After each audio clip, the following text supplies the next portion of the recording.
Welcome to True Crime Threads, where real stories unravel with chilling detail. In this episode, we uncover the disturbing case of a father's deadly obsession with his own daughter.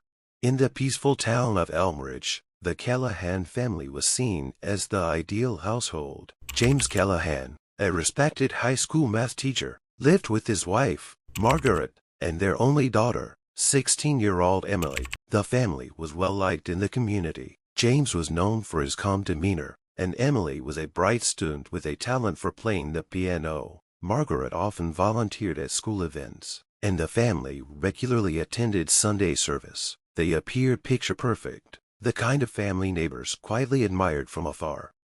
To outsiders, everything seemed ordinary. The Callahans had lived in the same two-story home for over a decade. James kept the lawn trimmed, and Margaret always had flower beds blooming in spring. Emily, though shy, was polite and well-mannered. Her teachers praised her, and her classmates described her as sweet but quiet. No one ever suspected anything was wrong, but over the years, subtle changes began to surface.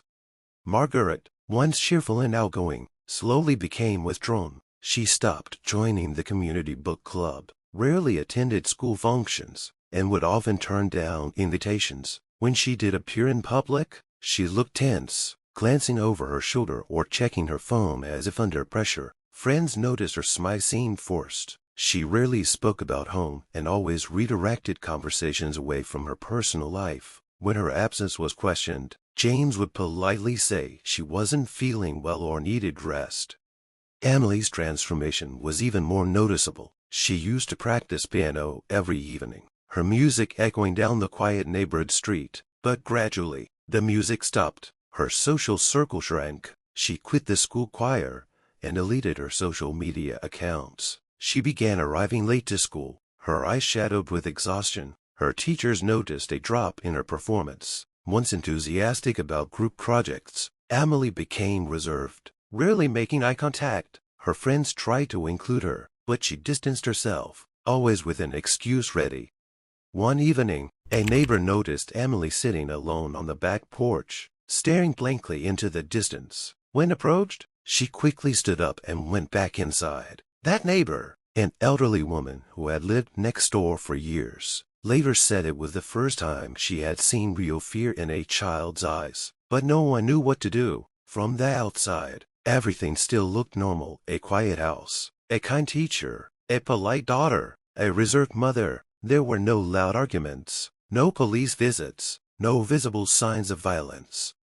James, meanwhile, maintained his image. He was punctual, polite, and respected. At school, students liked him, and fellow teachers often praised his dedication. He talked fondly about Emily during parent-teacher meetings, and spoke about her musical talent with pride. His calm and collected nature made it hard to imagine anything dark hiding beneath. But behind closed doors, the truth was far from the image he projected. Inside that house, an invisible weight pressed down on its members. Margaret's silence wasn't apathy, it was fear. Emily's withdrawal wasn't rebellion, it was desperation. Something had changed in the home, and though the community failed to see it, the signs were there. They just didn't know where to look.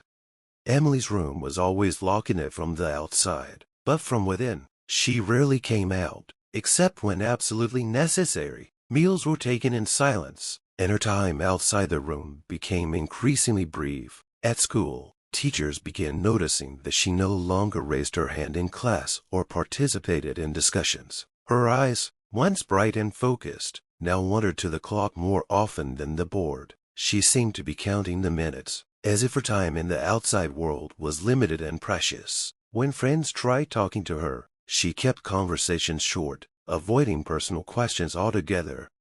During gym class, several classmates noticed faint bruises on her upper arms and shoulders. When asked about them, Emily would laugh softly and blame her own clumsiness, falling down the stairs, bumping into doors, or slipping on wet floors. The explanations were weak, but they were always delivered with a smile and followed by a change of subject. Suspicion began to stir among a few teachers, particularly the school counselor, who invited Emily in for a talk. But the meeting was brief. Emily seemed distracted and careful with every word she said, as though someone might be listening.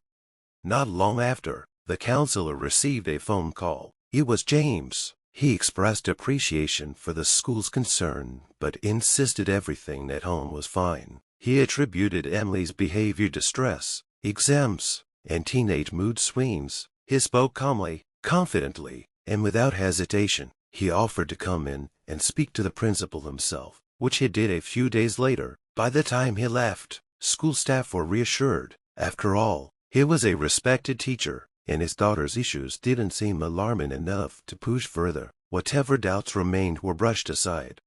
Back at home, Margaret's behavior was shifting too. She had stopped sleeping in the master bedroom and started spending most nights on the living room couch. Her complexion looked pale, her clothes hung loosely, and she flinched at sudden noises. On grocery runs, she rarely made eye contact with clerks and often forgot items. She'd once been known for her warmth, but now she seemed barely present. When her sister visited unexpectedly from out of town, she was shocked to see Margaret in such a fragile state. Margaret offered no real explanation, only saying she hadn't been sleeping well and that Emily was going through a tough time.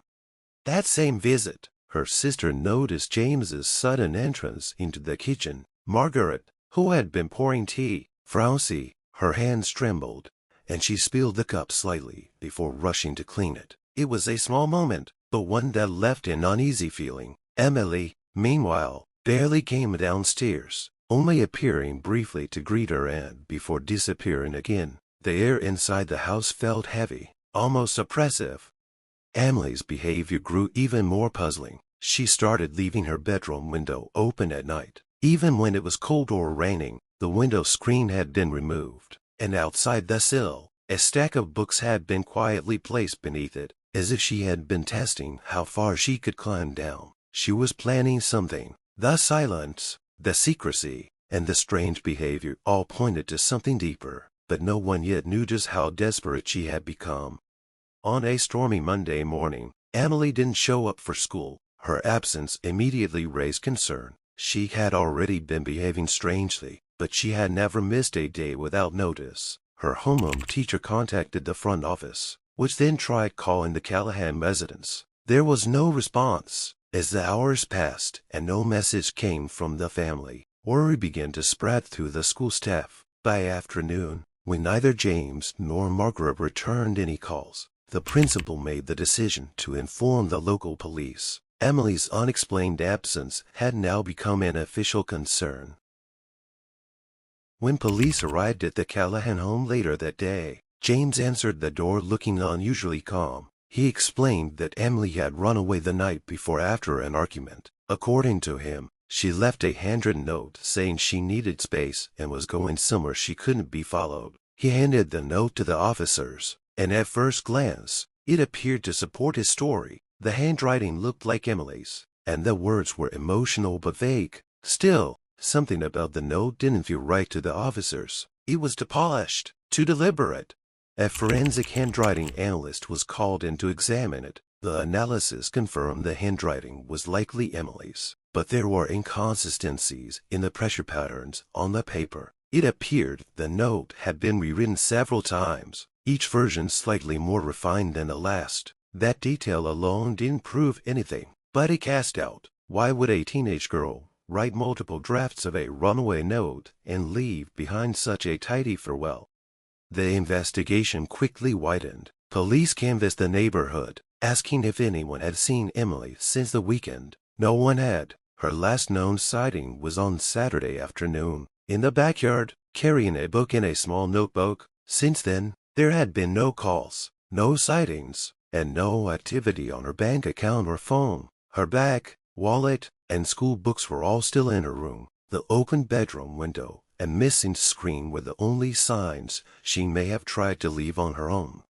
Attention soon turned to Margaret. She had barely been seen since Emily's disappearance. When officers returned to the house to speak with her, James claimed she was unwell and sleeping, but the following morning, emergency services were called to the residence. Margaret had been found in the garage, unconscious, surrounded by empty pill bottles. She was rushed to the hospital and placed in intensive care. Doctors confirmed she had suffered an overdose, likely intentional. When she finally regained consciousness, Margaret was fragile, barely able to speak. A detective sat her beside her, gently asking if she knew anything about Emily's disappearance. Her answer was slow, whispered between breaths. He did something to her. That one sentence shifted the entire course of the investigation. James's story began to crumble. His calm demeanor now seemed rehearsed, and his explanations grew vague under pressure. Investigators, now with probable cause, prepared to search the house more thoroughly. What they would find would expose a truth darker than anyone imagined. With a search warrant in hand, police entered the Callahan house and immediately focused on the basement, the one part of the home that had always been off limits. James claimed it was where he stored old school supplies and seasonal decorations, but the officers quickly realized something was off. The space was too organized, too deliberately arranged. There were padlocks on cabinets that seemed unnecessary, and certain areas of the wall sounded hollow when tapped. Behind one of those hollow sections, they discovered a concealed compartment. Inside it were personal items that should have been in Emily's room: a pink notebook, a small music box, and a pair of worn ballet shoes. These weren't just keepsakes, they were objects of emotional value, hidden away for a reason. Nearby, in a locked drawer, they found a set of disturbing photographs. They were of Emily, taken over the course of several months. Some were of her asleep, others while she was studying or getting ready for school. None appeared to be taken with her knowledge. Each photo was carefully labeled with dates and times, catalogued in a chillingly methodical way. The camera used for the photos was found next to a modified alarm clock, which turned out to contain a hidden recording device. The realization hit hard. Emily's private space had been under surveillance. The one room she locked from the inside had already been invaded long before. As the search continued, officers discovered a blood-stained shoe behind a false panel in the wall. It was small, meant for someone young, and appeared to match a missing pair from Emily's closet. The stain was fresh enough to raise alarm. When forensics confirmed it was Emily's blood, the case officially shifted from a missing person to a homicide investigation. Evidence was mounting, and every new discovery pointed in one direction. Detectives seized James's personal laptop and external hard drives. On them, they uncovered hundreds of journal entries, each one more disturbing than the last. They read like confessions mixed with obsession. In these writings, James referred to Emily in unsettling terms, describing her not just as a daughter, but as something pure and sacred that the world didn't deserve. He spoke of wanting to keep her safe from corruption, and described feeling jealous when she interacted with boys at school. The entries grew darker over time, reflecting a mind unraveling under the weight of a twisted fantasy. One particular entry stood out, dated just days before her disappearance. You read, "If she tries to leave again, I'll have no choice. I won't let her walk away like her mother almost did." That sentence became a critical piece of evidence. It connected Emily's behavior, Margaret's suicide attempt, and James's dangerous fixation. That evening, cadaver dogs were brought into the backyard. They quickly focused on a patch of ground beneath the garden shed. The soil had been recently disturbed, and under it, wrapped in blankets and plastic, was the lifeless body of Emily Callahan. Her hands showed signs of restraint, and the blunt force trauma to her head confirmed her cause of death. The investigation had reached its grim conclusion. The daughter everyone thought had run away had never left. She had been silenced and buried in the very place she once called home. James was arrested at the high school the very next morning, taken into custody while he was seated at his desk, calmly reviewing student test papers. His arrest sent shockwaves through the school community. Teachers watched in disbelief, and students were left stunned as officers escorted him out of the building in handcuffs. The man they had known as a trusted educator, a quiet figure of authority, was now being accused of the unthinkable. The story spread quickly through town, and disbelief turned into horror as the details of the investigation were made public. During the interrogation, James remained composed. He spoke clearly, without hesitation, but his words unsettled even the most experienced detectives. He admitted to everything without a trace of remorse. He claimed that Emily was slipping away from him, that the world outside was corrupting her, and that he had to protect her from making mistakes she couldn't take back. His statements revealed a deeply distorted mindset. He said that no one could love her like he did, and that if she couldn't stay pure, then she didn't deserve to belong to a world that would destroy her. To him, what he had done wasn't murder, it was mercy. As investigators pieced together the full story, it became clear that this had been building for years. Margaret's withdrawal had not been coincidental. She had suspected something was deeply wrong. Her research into domestic abuse shelters, her quiet inquiries about leaving town, and her deteriorating physical health all pointed to years of control and emotional trauma. When she attempted to enter life, it had been out of hopelessness and fear for that if she couldn't escape, neither could her daughter. Margaret testified during the trial, her voice shaking as she spoke of a home that looked perfect on the outside, but was suffocating on the inside. She told the court about James's increasing isolation of their daughter, how he insisted on being involved in every aspect of her life, and how arguments erupted whenever she suggested Emily needed more freedom. She said James had slowly eroded their trust and turned the home into a place of quiet terror.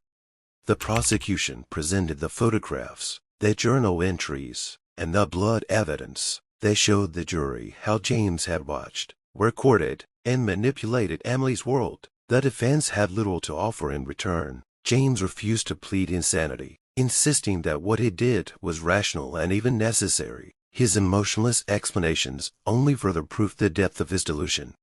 After just a few hours of deliberation, the jury returned a unanimous verdict. James Callahan was found guilty of first-degree murder, unlawful surveillance, abuse, and obstruction of justice. The judge sentenced him to life in prison, without the possibility of parole. There was no apology, no acknowledgement of guilt, only silence.